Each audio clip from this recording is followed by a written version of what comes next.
Hola,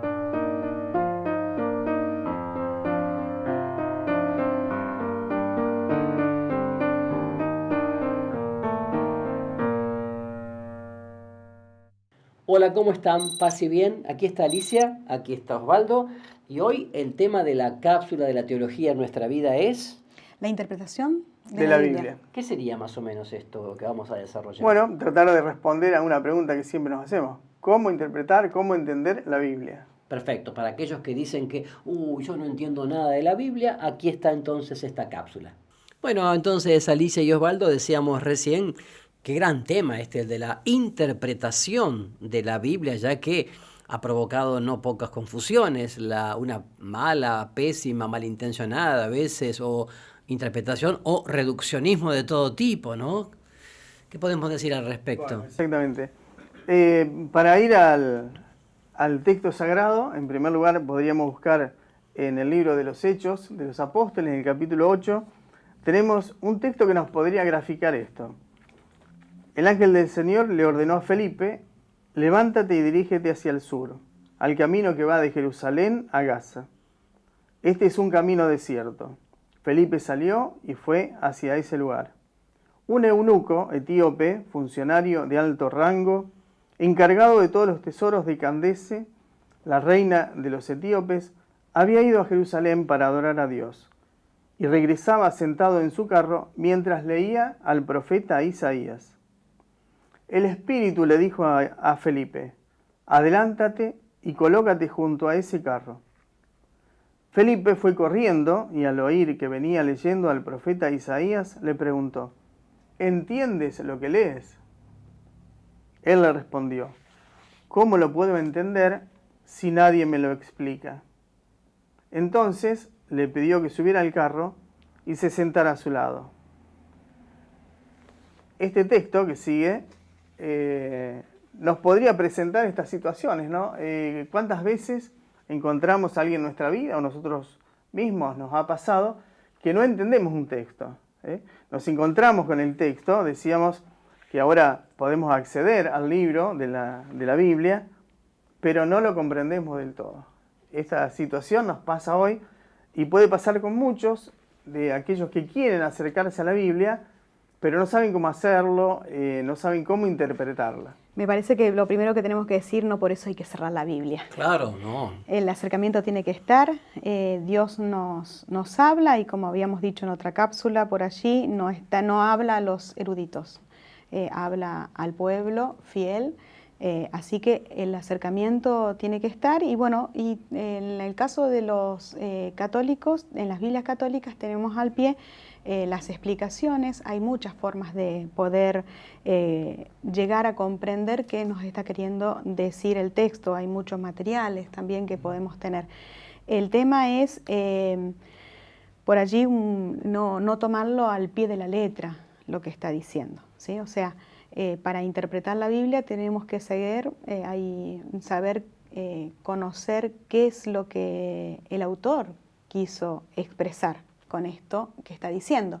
Y para comprender qué quiso expresar el autor, hay que comprender un poquito el contexto del autor, ¿no? O sea, sería el pretexto, lo anterior al texto, o sea, la cultura, el lugar donde está, para poder comprender qué palabras, qué quiso decir con este ejemplo, ¿no? Entonces, es importante poder acercarnos al texto bíblico no en forma literal. Literal sería, la Biblia dice esto, por lo tanto, es así, ¿no? Claro, en este sentido hay un documento de la Pontificia Comisión Bíblica del año 93 que ya nos hacía esta advertencia, ¿no? ¿Cuántas interpretaciones inadecuadas solemos hacer o tenemos? Por ejemplo, una de esas lecturas es la lectura literal, atenernos al texto, a lo que dice literalmente, y no descubrir el sentido. Claro. Y también la lectura fundamentalista, que a veces le hacemos decir al texto cosas que el texto no dice. Esa también es una de las tendencias que a veces podemos llegar a tener en nuestras lecturas de la Sagrada Escritura, de la Biblia. Sí, para buscar argumentos que favorezcan a veces nuestra postura, nuestra ideología, e incluso hasta ideologías que son contrarias al mismo sentir de la Biblia. Porque digamos que toda la Biblia está inspirada por Dios a través de autores, de personas, de instrumentos concretos, con su psicología, su contexto histórico, su contexto geográfico. Esto es muy importante, ¿no? Y es un respeto también a ese autor. Y Hay también otro criterio que podríamos decir fundamental, es lo que podríamos denominar la pedagogía de Dios. Como este Dios que se comienza a acercar a los hombres a lo largo de la historia, lo vemos en la Escritura, desde el Antiguo Testamento hasta el Nuevo, hay cada vez una profundización, una mayor comprensión, y que sabemos que el Antiguo Testamento anuncia a Jesús, centro de toda la Escritura, y el Nuevo Testamento refiere a Jesús. Jesús es la plenitud de la Escritura, es la plenitud de la palabra, es la palabra misma de Dios que se acerca, definitiva, y que nos da su mensaje, y que nos transmite cuál es el designio de Dios para el hombre, cuál es esta salvación que Jesús nos trae, no solamente en la Escritura, sino a nuestra vida hoy. Bueno, como para comprender un poquito más, podríamos dar algún ejemplo, no sé, en este momento se me ocurre por allí Génesis. Génesis,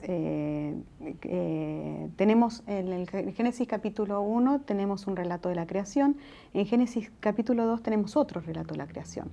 O sea, en Génesis capítulo 1 tenemos el relato de la creación en 7 días, en donde Dios crea al hombre en último lugar y crea todo por la palabra. En Génesis capítulo 2 tenemos otro relato de la creación que es más antiguo en realidad, históricamente el autor es más antiguo que Génesis 1, en donde Dios crea al hombre en primer lugar y bueno, crea al varón en primer lugar en este relato, lo crea a partir del barro y después crea todo lo demás. Tener en cuenta el género literario. El género literario de Génesis 1 es un poema. Es un poema que fue escrito cuando el pueblo hebreo estaba en Babilonia. Babilonia tenía una concepción de vida muy pesimista, ¿no? O sea que el mal existía de siempre y siempre iba a existir. Entonces por esto está este relato de la creación en donde Dios lo crea de la palabra y lo crea todo bueno. Este es el objetivo, además de otros, ¿no? Por los 7 días y demás hay otros objetivos para el pueblo hebreo en cuanto al sábado y demás, pero básicamente este es un poema. No podemos tomarlo al pie de la letra diciendo que Dios creó todo en 7 días, ¿no? Tampoco una cosa así como que es un cuentito, como dicen algunos.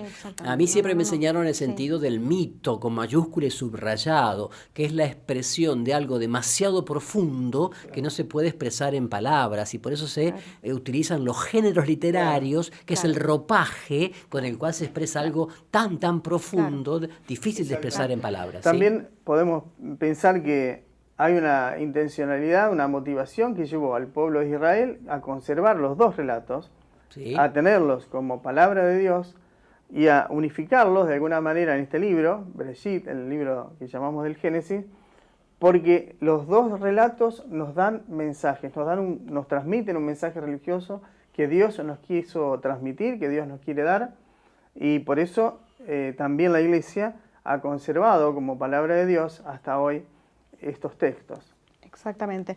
Bueno, y conocer un poquito ese pretexto y ese contexto del autor sagrado, del hagiógrafo lo llamamos, ¿no? La Biblia escrita tiene un autor divino y un autor humano. El autor humano, el hagiógrafo. Conocer ese contexto y ese objetivo por el cual escribe el texto nos ayuda a profundizar muchísimo en ese texto y llevarlo a nuestro presente hoy, ¿no? Nos ayuda muchísimo. Recordemos cuántos géneros literarios hay en la Biblia. No podríamos, hay muchos. Muchos, pero los más importantes, a ver, y con ejemplos así. Podemos distinguir generalmente los más habituales, que para no entrar en disquisiciones, que cada uno también puede tener otros. El género narrativo, el género histórico, el género profético. Género narrativo, un ejemplo, ¿qué libro? Narrativo, por ejemplo, tenemos el libro del Éxodo. Por ejemplo. Histórico. Hay relatos que no solamente es describir una historia, sino que también es la vivencia, la interpretación que ha tenido el pueblo creyente de ese acontecimiento. Sí. Y que la narración no es como hoy lo podemos entender, algo crónica literal de lo que está ocurriendo, como si lo estuviéramos transmitiendo en vivo, Sí. sino que es la transmisión de una generación a otra con una conciencia de fe y con una vivencia de enseñanza para las generaciones que siguen. Exactamente. Ahí, por ejemplo, sí. podríamos, yendo al Nuevo Testamento, por ejemplo, el Apocalipsis. El texto, el Apocalipsis, justamente, bueno, es un texto, es uno de los libros de la Biblia, pero aparte es también un género literario, ¿no? La riqueza de ese género literario está, si nosotros podemos entrar, o sea, tiene figuras, simbolismo, pero es un género literario que está escrito concretamente el Apocalipsis en una época de crisis, de persecución, de sufrimiento del Imperio Romano. Está escrito a unas comunidades en donde no para nada, como la gente a veces interpreta, que es un mensaje de catástrofe del fin del mundo. No, nada que ver, todo lo contrario. Al contrario, esperanzador. Es un libro esperanzador para el pueblo que estaba sufriendo persecuciones, martirios en épocas del Imperio Romano. Y el mensaje fundamental es que Jesús va a triunfar. Jesús es el que triunfa. El mensaje es de alegría y de esperanza. Porque más allá de todo el mal y todo lo que nos rodeaba, lo que nos rodea y todo lo que puede ser contrario al plan de Dios, Dios igualmente tiene su palabra definitiva, que es Jesús, Así que es es. el vencedor. Amén.